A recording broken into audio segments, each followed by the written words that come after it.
ते हुए आज की वीडियो शुरू करते हैं। आज की पहली अपडेट MR-SAM को लेकर है। रिसेंटली आपको पता होगा कि भारत की तरफ से MR-SAM की एक नई वेरिएंट को टेस्ट किया गया था, जो कि स्पेशली इंडियन आर्मी के लिए डिजाइन किया गया है। लेकिन इसके कुछ इमेजेस अभी इंटरनेट में अपलोड किए गए हैं, जिसको देखने के बाद भारत के कुछ टॉप डिफेंस फोरम में ये बताया जा रहा है इसमें अब एक ऐसे कैनिस्टर सिस्टम को इंट्रोड्यूस किया गया है जो कि शायद पूरे दुनिया भर में एयर डिफेंस सिस्टम के लिए इस्तेमाल किए जा रहे कैनिस्टर में सबसे अलग डिजाइन होने वाली है। DRDO की तरफ से और हमारे डिफेंस मिनिस्टर राजनाथ सिंह जी के द्वारा अपलोड किए गए MR-SAM की इमेजेस को अगर आप देखे होंगे तो आपको पता होगा कि कैनिस्टर को चारों तरफ से कवर किया गया है और यहाँ तक कि टॉप साइड में भी इस पर मेटल प्रोटेक्शन दिया गया है। यानी कि जब इसे इस्तेमाल नहीं किया जाएगा और रखा जाएगा और मिसाइल को कैनिस्टर में फोल्ड कर दिया जाएगा तो तब बाहर से कोई देखकर ये नहीं बता सकता है कि इस ट्रक में क्या लिया जा रहा है। ऐसे सिस्टम को कुछ कंट्रीज के द्वारा अपने इंटरकॉन्टिनेंटल बैलिस्टिक मिसाइल और रॉकेट आर्टिलरी को छुपाने के लिए भी इस्तेमाल किया जाता है, ताकि इनको इतनी आसानी से स्पॉट नहीं किया जा सके। अगर MR-SAM की प्रीवियस वेरिएंट्स की बात करें तो उनमें आपको मिसाइल पूरी तरीके से दिख जाएंगे, लेकिन इंडियन आर्मी की वेरिएंट की बात करें तो इसको दोनों साइड से टॉप से भी कवर किया गया है। अब इसकी आर्मी वेरिएंट इंडियन एयरफोर्स की वेरिएंट से भी थोड़ा सा ज्यादा मोबाइल सिस्टम होने वाली, यानी कि इसे कहीं पर भी इजीली ट्रांसपोर्ट किया जा सकता है, क्योंकि जो एयरफोर्स वेरिएंट है उसका ट्रेलर यहाँ पे थोड़ा सा बड़ा था और इसमें 18 व्हील वाली कन्फिगरेशन सिस्टम का इस्तेमाल किया गया था। जबकि इंडियन आर्मी वेरिएंट की बात करें तो इसमें 10x2 कन्फिगरेशन का इस्तेमाल किया गया है। इसकी सबसे बड़ी कारण ये भी है कि एयरफोर्स वेरिएंट को मेनली हमारे स्ट्रेटेजिक एयरबेसेस को या फिर किसी भी पर्टिकुलर मिलिट्री इंस्टॉलेशन को सेफ्टी प्रोवाइड करने के लिए इस्तेमाल किया जाएगा, जो कि मेनली बॉर्डर के काफी अंदर हो सकता है। तो ऐसे में इनको ज्यादा मूवमेंट करने की भी जरूरत नहीं पड़ने वाली। जबकि आर्मी वेरिएंट की बात करें तो इनको मोबाइल करना काफी जरूरी है, क्योंकि इनको आगे चल के फॉरवर्ड एरिया में डिप्लॉय किया जा सकेगा और जब चाहे इसको हम एक जगह से दूसरी जगह में शिफ्ट कर सकेंगे। और साथ ही आर्मी वेरिएंट का जो ऑन रोड स्पीड है वो भी ज्यादा होने वाली है। इसको अगर भारत इस्तेमाल करना चाहेगा तो वो QR-SAM के साथ मिलाकर इसको इस्तेमाल कर सकते हैं, जहाँ पर QR-SAM को थोड़ा आगे डिप्लॉय किया जाएगा और उसके ठीक पीछे MR-SAM को तैनात किया जाएगा। ऐसे में एक 2 लेयर एयर डिफेंस सिस्टम को बनाया जा सकेगा, जिसमें रियल टाइम में दोनों एक दूसरे के साथ कनेक्टेड रह पाएंगे और किसी भी इनकमिंग टारगेट के लिए एक multi layer air defence system के तौर पर काम कर सकेगा। अगला अपडेट इंडियन नेवी की लैंडिंग क्राफ्ट यूटिलिटी वेसल यानी कि LCU वेसल को लेके है।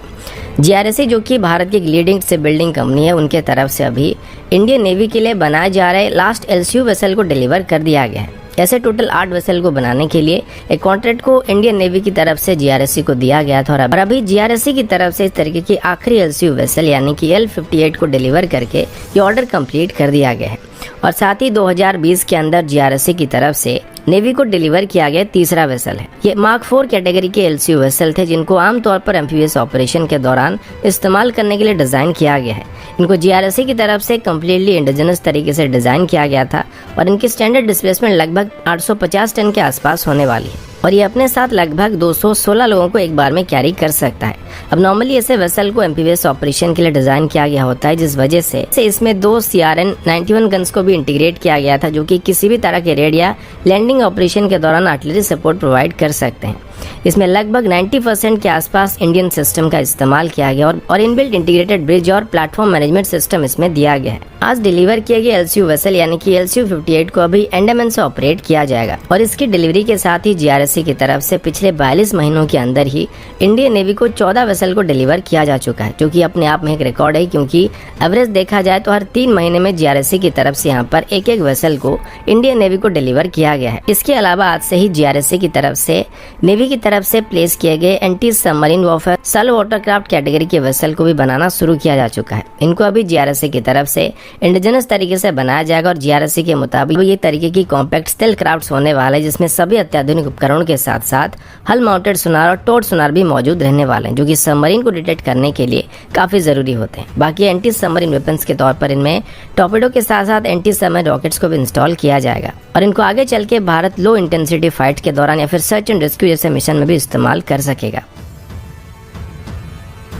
अगला अपडेट फायर कंट्रोल सिस्टम को लेके है। ANI की रिपोर्ट के मुताबिक डिफेंस मिनिस्ट्री की तरफ से अभी भारत इलेक्ट्रॉनिक लिमिटेड के साथ एक कॉन्ट्रैक्ट को साइन किया गया है, जिसके अंदर अभी 10 LYNX U2 fire control system को खरीदा जाएगा, जिन्हें हमारे फ्रंट एंड वर्सेस में आगे चल के तैनात किया जाएगा। इस कॉन्ट्रैक्ट की कीमत लगभग 1355 करोड़ के आसपास है और इन सभी को अभी बाय इंडियन कैटेगरी के अंदर खरीदा जा रहा है। LYNX U2 fire control system को इंडिजिनसली डेवलप किया गया, जो कि हमारे आत्मनिर्भर भारत प्रोग्राम के लिए एक बहुत बड़ा माइलस्टोन है। ये सिस्टम अभी सी बेस्ड टारगेट को डिटेक्ट कर सकता है और ट्रैक भी कर सकता है और इनको मेनली नेवल गन्स के साथ कपल किया जाता है ताकि इनकमिंग या हॉस्टाइल वेसल के साथ साथ एरियल टारगेट को भी डिटेक्ट और डिस्ट्रॉय किया जा सके।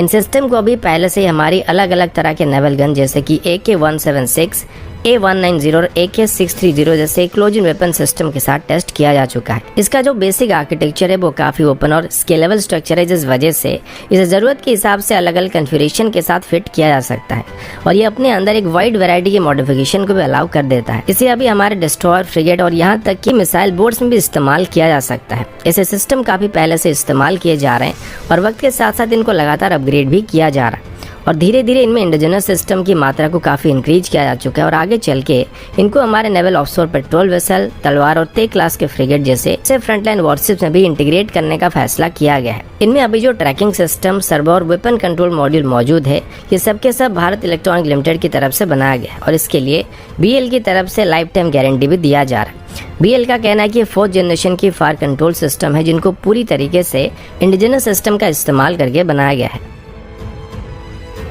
अगला अपडेट अनमेंड एयरक्राफ्ट को लेके। यूरेशियन टाइम की रिपोर्ट के मुताबिक जापान की तरफ से भी एक अनमेंड एयरक्राफ्ट को डेवलप करने की कोशिश किया जा रहा है जिसे वो 2035 तक डिप्लॉय करने का प्लान कर रहे हैं और ये जापान की नेक्स्ट जनरेशन FX और F3 फाइटर जेट प्रोग्राम के साथ एक पैरेलल प्रोजेक्ट के तौर पर काम किया जा रहा है। जापान की डिफेंस मिनिस्ट्री की तरफ से बताया गया स्टेटमेंट में ये कहा गया था कि जापान अभी अपनी एयरफोर्स में अनमेंड एयरक्राफ्ट को 3 स्टेज में इंट्रोड्यूस करने वाला है। सबसे पहले तो वो रिमोट कंट्रोल ड्रोन को यहाँ पे इंट्रोड्यूस करने वाले हैं, उसके बाद एक मैंड एयरक्राफ्ट को स्वार्म ड्रोन के साथ इंट्रोड्यूस किया जाएगा और ऐसे में एक pilot operated aircraft multiple swarm drone को ऑपरेट करने वाला है और अंत में जापान फुली ऑटोनोमस एयरक्राफ्ट को इंट्रोड्यूस करने वाला है। इनको जापान की तरफ से 2035 में इंट्रोड्यूस करने का फैसला किया गया और इसी बीच जापान अभी अपनी F2 फाइटर जेट को रिप्लेस करने के लिए FX प्रोग्राम को भी डेवलप कर रहा है जिसे 2040 तक फुली ऑपरेशनल कर दिया जाएगा।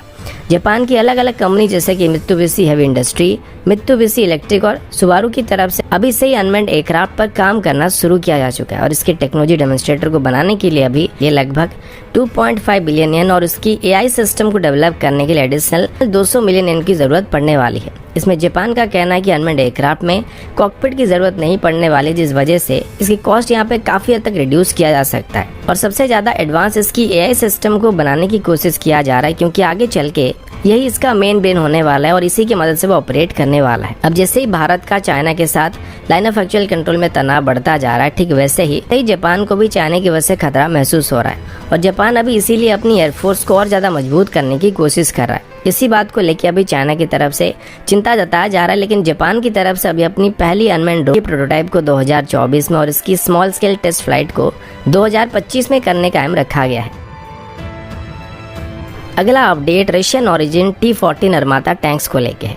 रशियन डिफेंस मिनिस्ट्री की तरफ से अभी रशियन T-14 अरमाता टैंक्स और T-15 tracked armoured infantry combat vehicle की सीरीज प्रोडक्शन को शुरू करने के लिए अनाउंसमेंट किया जा चुका है। T-14 अरमाता टैंक्स की बात करें तो ये next generation Russian main battle tanks है जिसे अरमाता यूनिवर्सल कॉम्बैट प्लेटफॉर्म को बेस करके बनाया गया है। इसे सबसे पहले 2015 में रशियन विक्ट्री डे के परेड में डिस्प्ले किया गया था और ये रशिया की तरफ से यूनाइटेड स्टेट की एमन Abraham 3rd generation main battle tank का सबसे बड़ा कंपटीटर के तौर पर पेश किया जाने वाला है। और अभी रशियन आर्मी की तरफ से T-14 अरमाता टैंक्स की सभी ट्रायल को क्लियर करने से पहले इसकी सीरीज प्रोडक्शन को करने के लिए क्लियरेंस दिया जा रहा है। इसमें fully digital equipment, unmanned territory, fully isolate armoured capsule होने वाले जो कि आमने सामने की लड़ाई के दौरान टैंक के क्रू मेंबर्स को एक एक्स्ट्रा प्रोटेक्शन देने वाला है। अब रशिया इसे जल्दी से अपने सर्विस में शामिल करना चाहता है और रशिया को इन टैंक्स की काबिलियत पर इतना ज्यादा भरोसा है कि रशिया इन सभी की ट्रायल को पूरा किए बिना ही पहले से इनकी प्रोडक्शन के लिए क्लियरेंस दे रही है। और अभी भारत की FRCV की टेंडर में भी T-14 अरमाता टैंक्स पार्टिसिपेट कर रहा है और इसके अंदर भी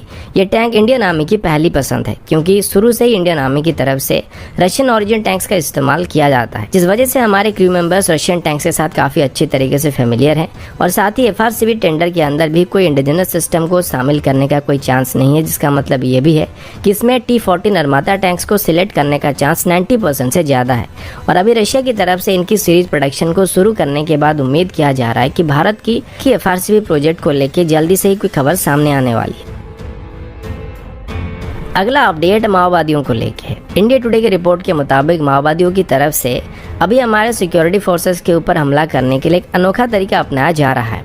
जिसमें वो लोग लकड़ी के टुकड़ों के ऊपर नुकीले 3 से 4 इंच वाले कांटे को टाइटली प्लेस कर देते हैं और उनको जाल बिछाने की तरह जंगल में कहीं पे छिपा देते हैं, जैसे नॉर्मली किसी जानवर का शिकार करने के लिए किया जाता है या फिर लैंडमाइंस को छुपाने के लिए किया जाता है। ऐसे में अगर कोई इनकी ट्रैप्स में जाके फंस जाता है तो इसे जानलेवा घाव तो नहीं होता, लेकिन इससे जवानों को जो घाव लगता है उसमें इन्फेक्शन फैलने का चांस रहता है और साथ ही नॉर्मल ऑपरेशन को भी स्लो कर देते हैं, क्योंकि अगर किसी जवान के पैर में कांटे घुस जाते हैं तो जाहिर सी बात है कि वो नॉर्मल सोल्जर की तरह मूवमेंट नहीं कर सकता है और अगर वो उसके बाद भी आगे बढ़ना चाहता है तो उसे दर्द जरूर होने वाला है। इसके अलावा अगर जवानों का पैर इन ट्रैप्स के एकदम बीच में फंस जाता है और सेंटर में फंस जाता है तो इनसे जो इंजरी होने वाली है उससे फ्लैश के साथ साथ लिगामेंट्स को भी चोट लगने की खतरा रहता है। और ऐसे ट्रैप्स की मदद से जवानों पर हमला करने का जो तरीका पिछले कुछ सालों में काफी बढ़ गई है और सीआरपीएफ की कोबरा कमांडो का कहना है कि ऐसे हमले करने के पीछे इनका जो मेन उद्देश्य वो किसी की जान लेना नहीं, बल्कि वो एक तरीके से डर पैदा करना चाहते हैं, क्योंकि अगर किसी का पैर इसमें पहले फंस जाता है जंगल में ऑपरेशन करते दौरान हमेशा उसे दोबारा ऐसे ट्रैप में फंसने का डर रहने वाला है। अब ये एक तरीके का सस्ता और जुगाड़ू तरीका है जिससे वियतनाम और यूएस के बीच में लड़ाई के दौरान